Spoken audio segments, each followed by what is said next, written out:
We're going to have a look at a pike rig that's a little bit different now, and that's the drifter float. Perfect for fishing still waters. It's ideal for getting your bait out to long ranges, to spots that otherwise you couldn't fish. Starting with the main line, I've got my standard Fox Horizon 30-pound braid there. If there's one type of pike fishing that really demands a braided line, it's drifter float fishing. You're likely to be fishing anything between 100 and 200 metres, so it's absolutely vital that you've got a low stretch line. The first component that we've got on the line is a stop knot.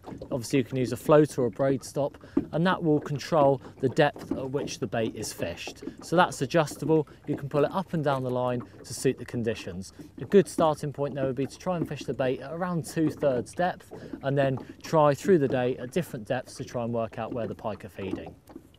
Below that we've got a bead which just protects the knot, and then we move down to the float itself.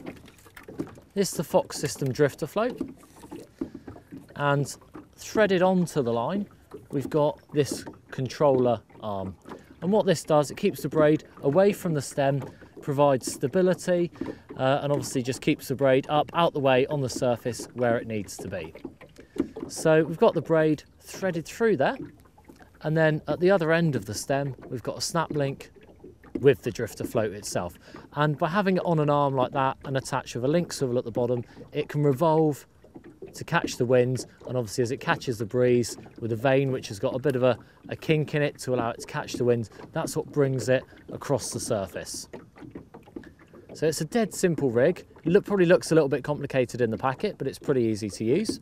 Moving down the rig, we've got a 25-gram quick change egg sinker, and obviously that allows us to change the weight through the day to suit the condition.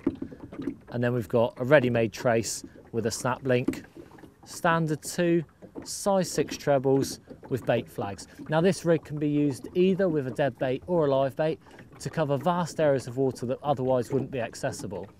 Couple little tips: if you ever get to the water that you're fishing and you can't get, the wind's blowing the wrong way and you can't get out to the areas that you want, a couple of things that you can do. Those of you that have got a bait boat, you can actually run the rig out with the bait boat and drift back towards you as well. So even if the wind's not going in the right direction, there are ways around it as well. Drifter float isn't a method that gets used a hell of a lot, but it's a great way of opening up water and catching pike that don't see any angling pressure.